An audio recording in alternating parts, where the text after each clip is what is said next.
சரி சொல்லு, என்ன மேட்ரு? கடன் ஏதாவது வேணுமா? நீ கொஞ்ச நேரம் சும்மா இருக்கியாடி?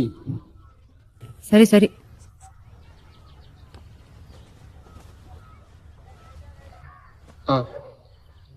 இப்போ நம்ம காஃபி ஷேர் பண்ணல, அது மாதிரி நம்ம ஏன் லைஃப் ஷேர் பண்ணக்கூடாது?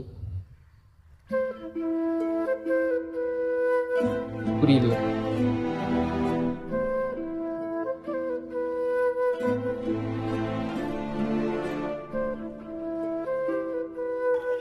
நம்ம கல்யாணம் பண்ணிக்கலாம். இந்த மாதிரி ஒரு மேட்டர் நடந்ததை நானும் மறந்துடுறேன், நீயும் மறந்துடு. ஓகேவா? நாளைக்கு என்ன பார்க்கும்போது ஆக்வர்டெல்லாம் பிஹேவ் பண்ணக்கூடாது. லூசு, போடா போய் எக்ஸாம் படி போ.